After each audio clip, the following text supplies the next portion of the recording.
Hello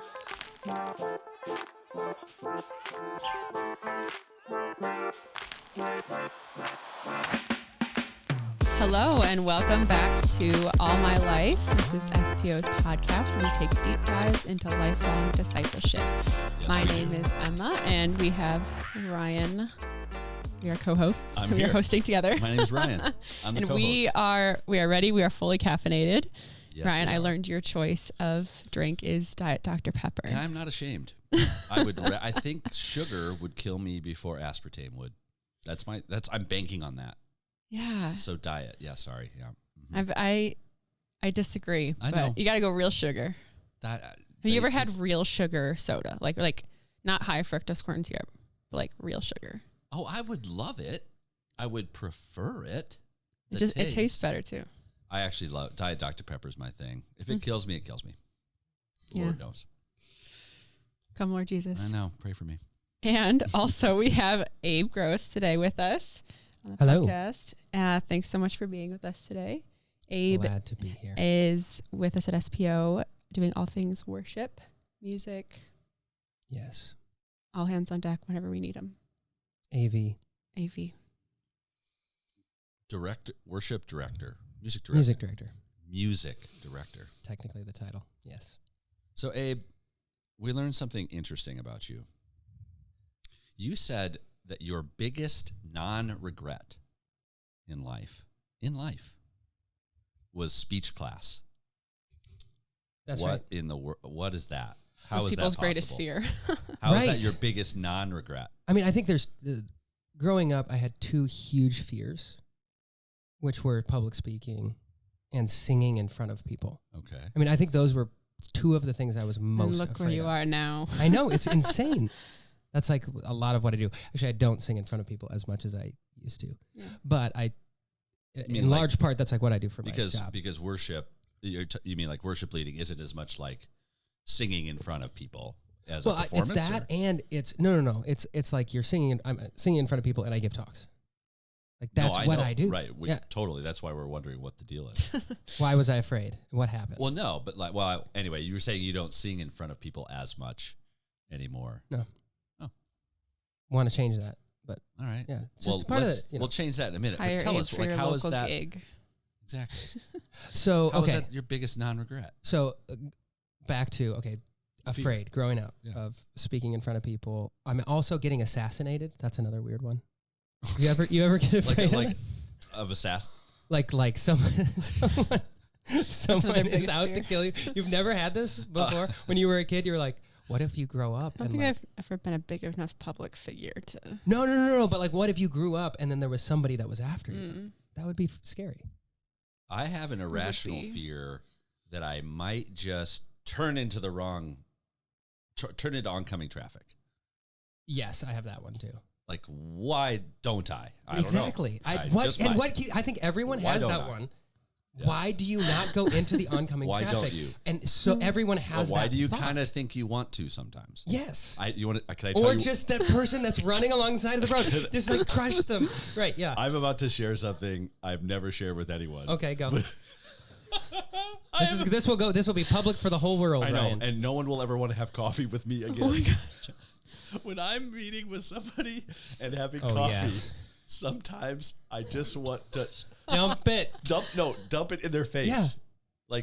Scald them. Why do I want to do that? Why do I think about doing that? You don't actually want to. Your mind is just a crazy... It's like, what if I just... The mind is an interesting Lord, please prevent me from scalding this person. I've never shared that with anybody. There has to be a term for this because I feel like I see like this a lot on the internet or like talk to people like these irrational like things that we desire to see what happens in the like what destruction would this cause, what like chaos would this cause, but like obviously we're rational enough to know like not to do it, but there's like and in mass everyone doesn't do it even though everyone has those thoughts. It's pretty great. It's amazing. It's awesome.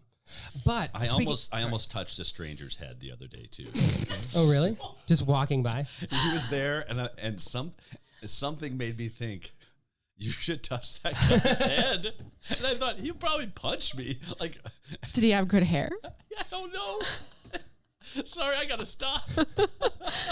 Hey, why did you love speech class so much? So speaking of irrational fears, public speaking is a rational fear. It is. Because, Yes, it is. I mean, you guys know this, but, and I love talking about the evolutionary things rather than just like, in the spiritual world, we talk about like the spiritual causes of things, which is very, very real. But there's also this evolutionary cause, which is also kind of spiritual because we're physical and spiritual. Anyhow, but we are designed to be part of the group.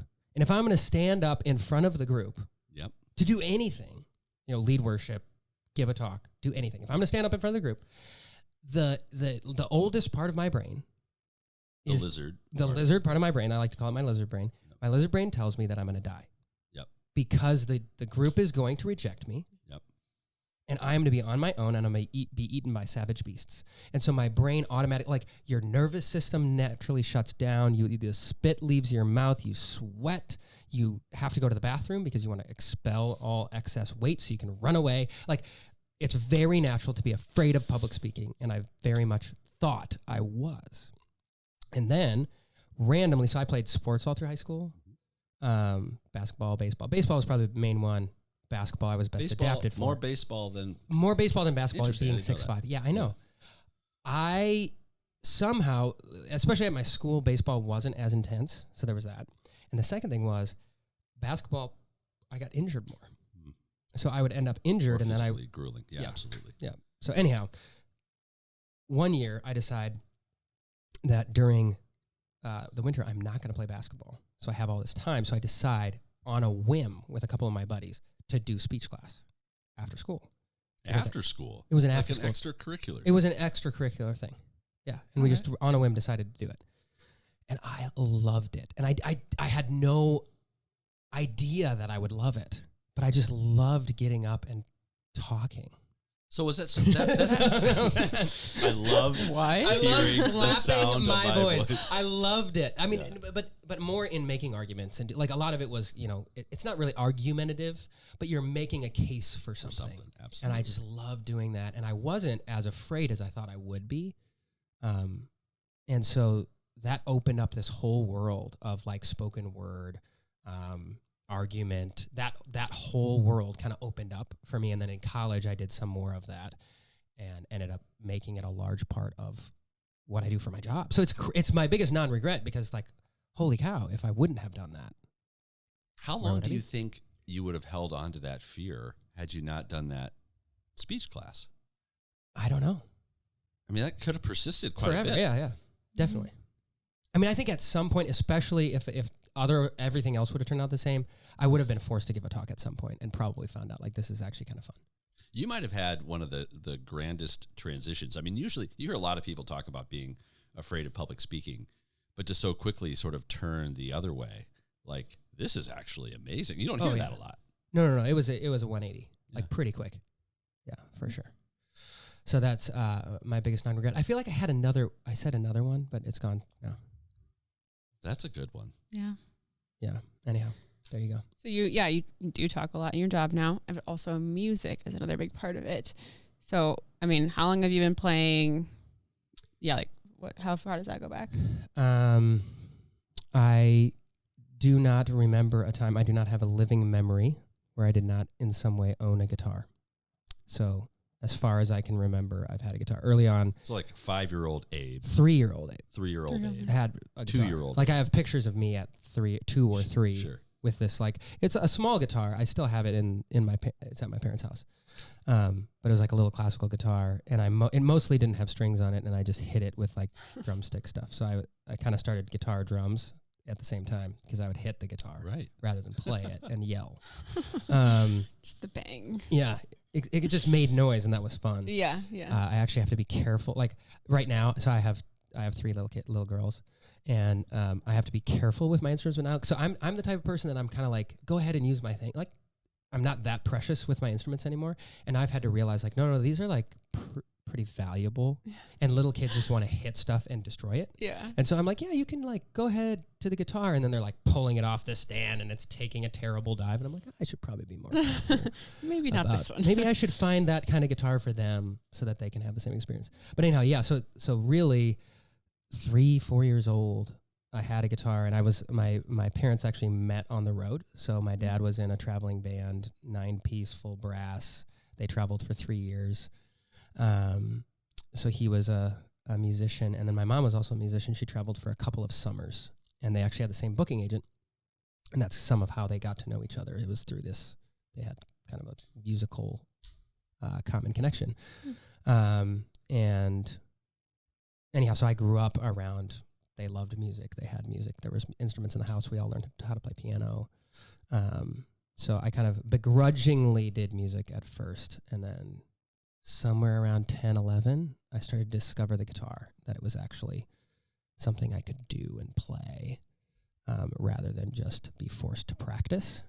You know, I kind of discovered chords and what that whole world was. And that became fascinating to me. And I didn't do anything else besides play basketball for like 3 years. Was there a particular song? Like, what was your first? Wipeout. But like on the guitar? On the guitar. Yeah, that was the Dang. very, very first thing I learned on the guitar. And I was like, I figured that out. What else can I figure out? And then I figured out. That's complicated. That's not it. It's not. It's all on one string. It's all in the E. But so it's just plucking. Ba ba ba ba ba ba ba ba ba ba. All on the same string. Yeah. Okay. Pretty fun. Anyhow. What sort of music did you get into? Well, there was always praise and worship stuff around the house, like chord books and stuff like that. So some of it was, I wasn't that into praise and worship, but that was what was there. So that's where I could learn. So once I learned chords, that's where I could find chords, because this was before the internet. Or the internet probably existed, but we didn't have it. So I couldn't go. The dial-up days. Right, yeah. Well, no, we didn't even have dial-up yet at that point. This would have been like late 90s. I'm old, man. Well, we had dial-up in the late 90s. Really? Was it like your family? Like yeah, we are late adopters, like real late adopters. Yeah. I mean, I think the Gross family. The Gross family, real late adopters. Anyhow, so that was what was available because I couldn't go look it up. And a lot of it was like my parent, like what I would know is like what the Gross family would sing around the campfire, like the extended Gross family. So they were very much, 60s, 70s, not even really into the 80s. They kind of stayed 60s, 70s. So like James Taylor, John Denver, like these sorts of people are kind of who I would sit around the campfire and learn to play. So fast forward to today, though. Yep. You just released a song. I did. Yeah. What's that like? To release a song into the world. It's super strange. I think it is very... So I started releasing music with CDs, like when people would actually listen to CDs. Right. So I had like a band in high school. I did my own stuff. I released CDs. After that, you had Facebook. Like Facebook was a real thing. And you could, like, people paid attention to Facebook. And Facebook was a good avenue by which to you could just like put it out there and a ton of people would see it. And now with modern algorithms, it's so weird. Like 2023 is a different thing, which actually I kind of want to bring up that like, even like doing a podcast, like how do you do something? Like now everybody has this ability to be a mass media outlet, which is super strange. Like it used to be that you had to have an incredible product. So right now we don't know, like you don't know if you have an incredible product, right? Like, is this worthy of mass media? I don't know, but I do have mass media to put it out on. And then actually the reaction doesn't tell you if your thing is good or not, actually, because it could have just not been seen by people. So it used to be like you could kind of know, like you had a success fail rate because you released it out there and it either did something or it didn't. And there's still a little bit of that, but it's a weird system. So I think it's the same thing in like creating a podcast or putting music out or whatever, right? So I put a song out. There's some of them that they kind of catch a little bit and they'll do better than I expect. And that feels good. But then there's also ones that won't. And in that like weirdness, I've started to realize I have to pay attention to the individuals and not the numbers.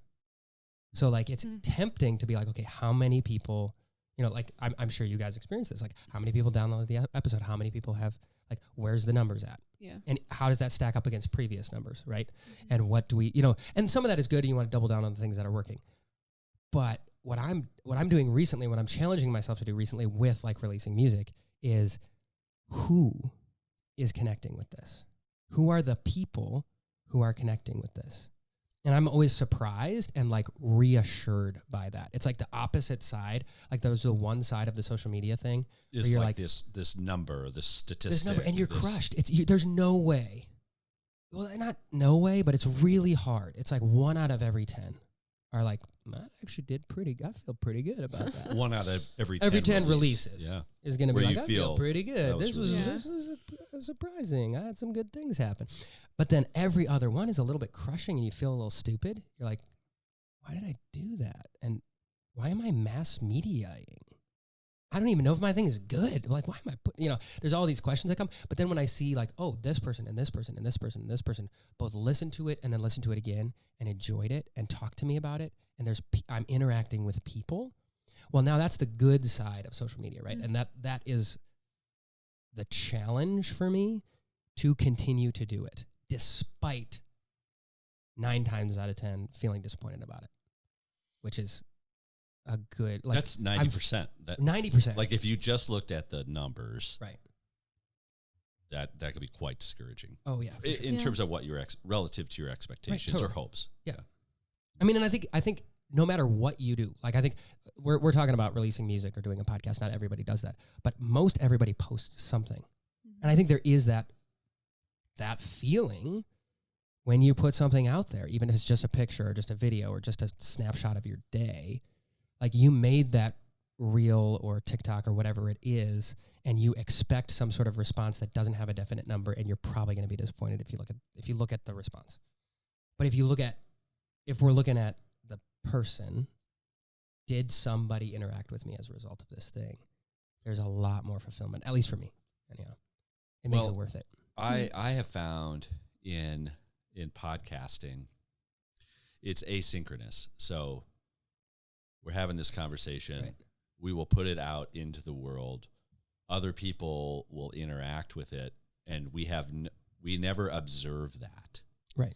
And there's no way in real time to interact. Like if I give a talk, that's not asynchronous. Right. That's synchronized. And you could see the feedback, and you could connect with people, and you could even see it again real time. But it is quite disorienting, and I would think, like for a smaller kind of indie artist or a smaller podcast, even this podcast, the things that I look for and I'm always surprised by are the people who come up to me in person. Yeah.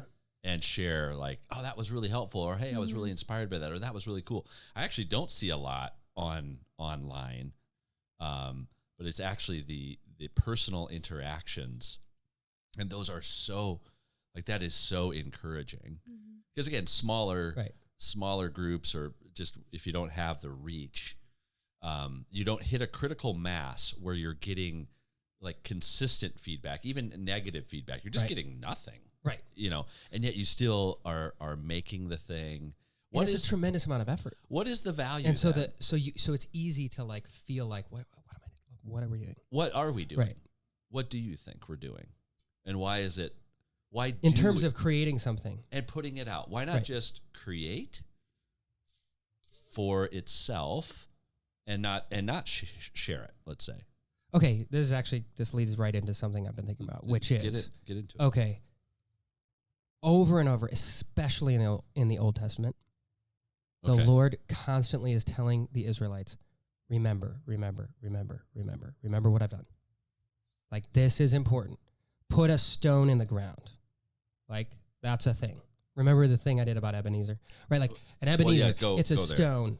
It's a stone. It's a remembrance. So come thou fount of every blessing. Fount, right. Second verse of that is, here I raise my Ebenezer. Right? And people are like, are we talking about Scrooge? What is going on? Right. Why are we raising Scrooge? Well, yeah, exactly. What is this? An Ebenezer is a remembering stone, a place where God did something, and I put a stake in the ground and say, God did something here, and I don't want to forget it. Because throughout the scripture, I mean, all of Exodus, I feel like, is don't remember this thing. Remember when I did the Red Sea thing? Remember when I did the rock? Remember when we did the manna? Remember the quail? the Holy Spirit. I was thinking about there's a whole manna quail thing. But remember, that's so important. And you can do the live thing, like you can give a talk. And like the remembering there is like people can take something away and they might actually remember it. But we remember by writing things down, by recording things, by going back to them. Like, I don't know about you, but like I have to journal when I pray. Like, it's almost like, what's the point if I don't journal? Because then if God does something or says something, or I can go back to it. And that's like my yearly, like at the new year, I'm going back to remember.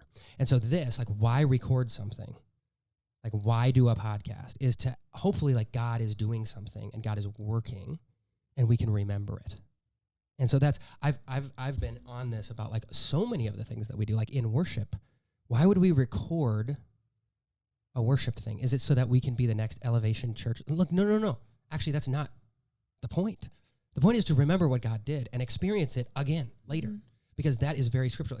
It's responding to a core call of the Lord to remember, because it's one of the most powerful places he works in is our memory. It's actually not every day that we're going to have this amazing experience with the Lord, but if we can capture it, we can go back to it. And that's not some newfangled technological evil thing, right? But it's actually, so same thing with a song, okay? God did something in my life. I wrote it into a song. I think it's powerful. It moves in my life, and I think it will be that way with others. And I find that actually a lot of people, what you call a lot is varies on who you're talking to, but some people will go back to that, and they will allow that to impact their life in a really positive way. And that's that remembering what God has done. And they're able to somehow participate that in what God has done in my life, which is amazing. Or same thing in a podcast. So I think recording stuff and putting it out there is being obedient. Yeah, it is the internet is a funny thing, and the way in which it does record things for posterity's sake, and some social media will do it much better than others, but like YouTube is a truly evergreen world that, with the search terms you put in there, it could pull up all sorts of things. Whereas in social media, you just kind of see what's current, Yeah. And I think it's, I love where technology is today, and I love the conversations that we can have. And I don't know where the medium is going, like for podcasting, and music will be a thing that will always be with us. But there's always be a terrible, like, musicians are notably bad business people.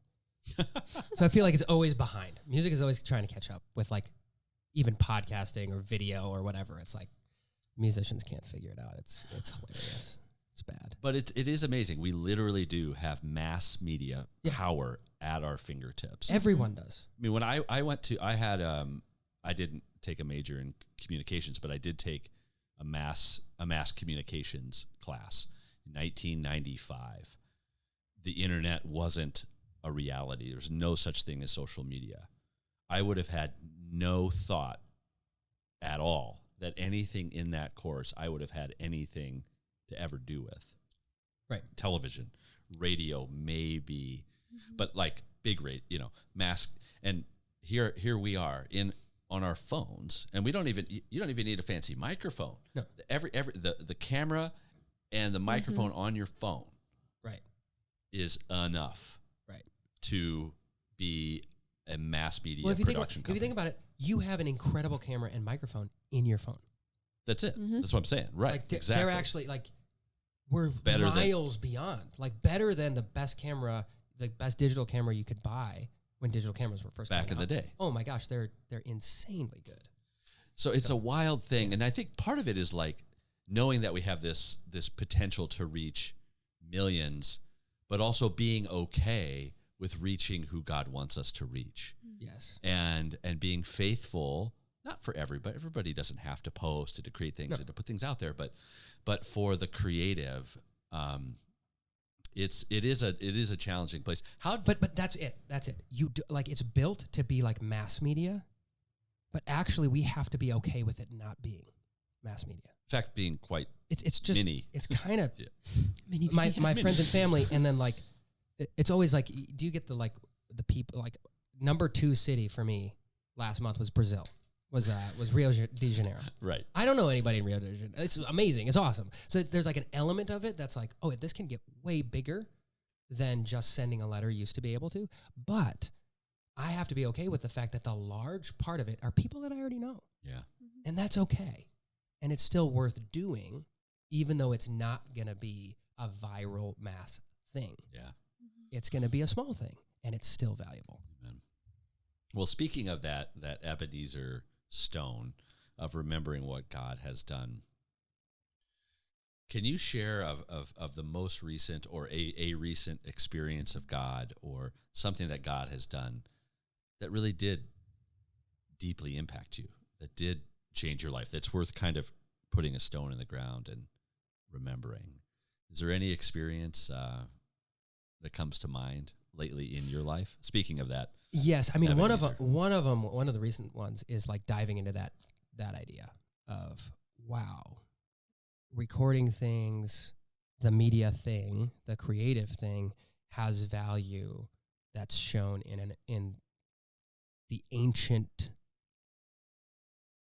Exodus sort of way. Like that's one that's new. This is a new thing that I'm like exploring, which is I love talking about it. Maybe a more specific one would be Lent, this past Lent. I did like we'll call it how do I say this and not sound bad? We'll call it a poor man's Exodus 90, but for 40 days and with, lukewarm showers instead of totally cold. And, I basically I just took that thing and was like, look, I've seen a lot of people really struggle through this and it's not super helpful for them.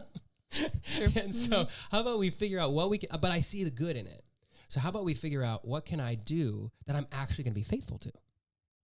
How can I cut out media in my life? How can I and the whole idea was creating space. Yeah. It's not giving things up. That's not the idea. That's not, we feast to fast, because fast to feast, because feasting is not really feasting unless you fast.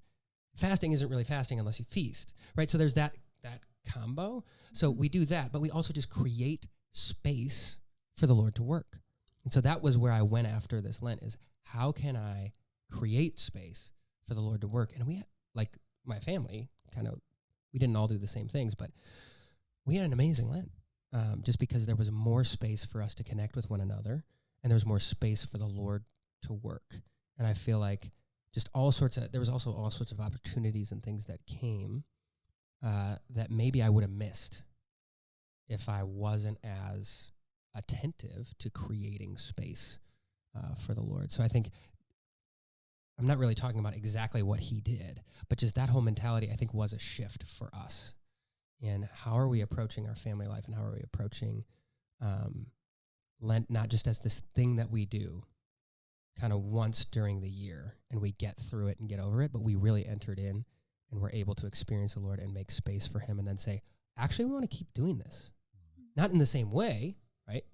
But we want to keep creating space for him and keep, fasting and doing these sorts of things so that we can feast. Anyhow, yeah, it was cool. Yeah, that's been a really cool practice that I know my husband and I have been talking about is the fasting before you feast thing, and actually looking at the church calendar and taking feast days, and it's we actually want to the church has set aside these days as feast days, we want to celebrate them well. What does that look like, and what does the fasting before that look like as well? Yeah, so not to get too churchy. You add that in. Yeah. Being very aware of the church calendar. Right, yeah. Because it's serving a purpose. That's great. Yeah, not to get too hot take churchy, but I do think That's we focus. Why we brought you on the couch. I do think we focus on we focus on the fasting, but actually, what's more important is the feasting. There's 50 days before Pentecost. There's 40 days of Lent. You're in the celebratory mode longer because it's better. The gospel last week, I came that they might have life and have it to the full. That's where we're supposed to focus. So anyhow, or have it abundantly. I know some translations. So yeah, it's right. Yeah. I use extra. I won't say what I use. NAB. I use the NAB. People that's good. really look down on me. I know. I'm with you, dude. They're like, honestly. I was like, that's fine. We're all nab. The Bible scholars who listen to this will judge me for using the New American Bible, and then I won't mention the expoundatory versions that I will use to inform the NAB. There. We'll move on. So sounds like, like Lent was this kind of like Ebenezer, like rock, like this moment that kind of transformed you in your discipleship. But is there something that like, if weren't for this, like I just wouldn't be the disciple I am today? Like, was there like kind of this like bigger moment, this like bigger like Ebenezer moment? Yeah. I mean, probably the most obvious one is, and I think this was a big moment actually for SPO. If I could say, I think SNE 2008. Like there was some. I was there. You were there. That was a whole slew of folks just got whacked. Just got whacked by the Lord. They were not following him. And I got swept up in this group of people who were all we were all kind of like on the outskirts of SPO. You know, we were kind of in the back with our arms crossed. We kind of like these people, but we're not one of these people. We're just kind of hanging around, and we're excited for night prayer to be over so we can go hang out. You know, like we were those guys. Yeah. And a whole bunch of those guys separately all just got taken to the church. I don't know how to say it. We just got introduced to the Holy Spirit. God gotcha. Introduced the Holy Spirit in a really powerful way, SNE 2008. And for me, it was actually, it started by myself in the first car I ever owned. And I was listening to a country song. And during SNE? During 2008? SNE. Yeah. You're in your car by yourself. Yeah, because I was commuter. I mean, I was that far outside that I wasn't even staying with everybody. I was commuting because I didn't want to pay to stay at SNE. So I worked some sort of deal. It's funny. You were talking about like sitting in the back with your arms crossed. I remember you sitting in the front. With my arms crossed? Maybe with your arms crossed. Arms but I have open. a very distinct memory of you and like your guys that you're talking about. And I remember it was this feeling of like, I dare you, speaker guy, to say anything that matters. Yeah. And that was how Were you speaker guy? I was speaker guy. I was speaker guy. Yeah. You totally were. And you were 2 years new. It was my third. It was my first year on staff, right. But it was my third SNE. But I was still kind of new to very new to Just the whole. for context, SNE was the old conference that SPO used to put on. Yeah, it was like a week long in August. 2 week, and then 1 week, and then 5 days. But like a bunch of days together, training, the school of the new evangelization, people living in household, going to kind of talks and it essentially started with a fan in the flame. And then you would live, so you do a weekend with a fan and a flame, then you'd live together and kind of live out that life. So then what happened though? Like what happened in that experience that kind of made you the disciple you are today? God showed that he was interested in my life. How did he do that? How did you experience that? It was just this, as I was, getting back to the car, I'm in the car, right. I'm listening to this country song, and it was, basically the words were like, I can't outrun it. Like, God's love is relentless. It's this song by Jason Aldean. And not a Christian song at all, it's this country song. And the Lord was speaking to me in that, like, you can't outrun me. I'm actually after you. And I'm actually interested in your life. Not necessarily it wasn't about like you behaving, what you do, your talent, if you have any talent, like those it's not what you think you have. I'm interested in your life, in you, just for you. And that changed everything for me. Because I felt like before that I wouldn't have said it this way, but I felt like there was stuff I was supposed to do. And that God wasn't actually that interested in me. So then that happened like during this, and then how did that impact the next time you came to pray or the next session that you went to? And then so then I show up to, this was somehow, I think it was in the day or the day before, it was a fan and a flame, and you have the Saturday night fan and a flame where people pray over you. Yeah. Right. And my sister Hannah is at this thing, and she's coming up to me during the Saturday day. And she's like, oh my gosh, I'm so excited. She doesn't know what's going on with me, really. Yeah. But Hannah's crazy in terms of like one of the best evangelists I may have ever known is Hannah. Like she's still doing things that are amazing. And anyhow, so she comes up to me and she's just like, I'm just so excited for what God's going to do tonight. I'm so excited for you. Like she just knew it. Yeah. Like I was not talking to her about it, but she knew that God had told her. Like I am going to smack Abe with the Holy Spirit tonight. So then she gets all my buddies, all the guys, and gets them to pray over me. She did. She rallies them and is like, we're praying with Abe tonight. So all the guys come and they pray with me, and I like kneel down and submit my life to the Lord that night in a really public, real way. And then it was all over. Then I got up from that, and I went from like basically. So I grew up really close to SPO. Like I knew SPO for a lot of my life, and I grew up really judging SPO. I didn't really like these weird people, and I got up from that experience, and they were all my best friends. You know what I mean? Like it was just like, these are my people. I love this. I want to talk to them. I want to hang out with them. This is amazing. And it wasn't the individual people. It was this community. But it was the work of the Spirit alive. It's one of the telltale signs of the Spirit coming alive in your life is like you want community. Well, before we get to the hot seat, sure, we need one piece of advice for college students or young adults. What would it be? Don't overthink it. Don't overthink it. I think college students and young adults, you're told this all the time. Like, oh my gosh, these years, they're amazing. And I think sometimes we focus on the big decisions that are meant to be made during that time. I know I did. And we can miss what's right in front of us. And actually, the big decisions are made in freedom, not in stress about the big decision. And so if you don't overthink it, and you just enter into where you are at and where your feet are planted, God's going to do some amazing things, and you're going to find, in a certain sense, you're going to find and make with the Lord. It's not going to happen to you, but you're going to make these decisions with the Lord. And so my advice would be don't overthink it. Amen. Where are we at with some hot seat questions, Emma? Thanks, Abe. Love that. Dive into the hot seat questions. What is something that you think is overrated? Oh, man. You guys didn't prepare me for this. Overrated. Oh, gosh. Probably, you know what just came to my mind? Chick-fil-A. I love Chick-fil-A. I get Chick-fil-A fairly often. We all do. It's too close to this office. It is. But the amount of love it gets. Okay, what I will say is the food, the Chick-fil-A food. The Chick-fil-A experience is unparalleled in fast food, no doubt.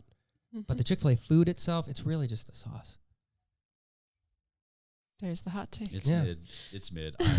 I'm kind of there with you, Abe, but I wish I could blank more. How would you fill in the blank? I wish I could blank more. Sleep. Yeah. As a father of 3 and a newborn. 3 under 5? 3 under 4? 3 under 5. Liza turns 5 tomorrow. Okay. Happy birthday, Liza, if you ever hear this. All right. If you could go to any concert, musician could be living or dead, who would it be? Whew. Okay, I have a thing about concerts. I don't just want to hear you play your songs. I want to be able to like sing and have a fun time. Mm-hmm. Participate. So this sounds weird, but it would be like it. Don't quote me on this, even though we're recording this for posterity, you know. But like something more like poppy, like a combo of like, you know. You buying T Swift tickets? No, not T Swift. I wouldn't go see T Swift. That's not enough. I'm talking like Timberlake or Bieber. I would totally see Bieber. I would see Timbaland. I would see who else would be in those kind of like we're talking sugary, like absolutely unheady. We're not talking heady music stuff. I'm not going there to do heady. Like I'm going to listen to that music in my car. I'm going to listen to Gregory Alan Isakov in my car. I don't want to go see Gregory Alan Isakov. I mean, I would if he listens to this. I love your music. It's great, but I don't want to see. Like I can play guitar and sing, like Yeah.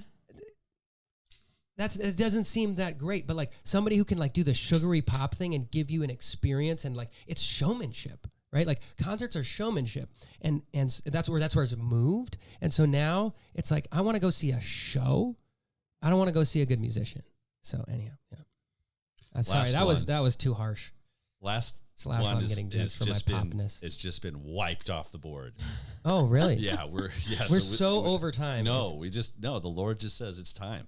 Oh yeah. So hey, we love having you on the show, man.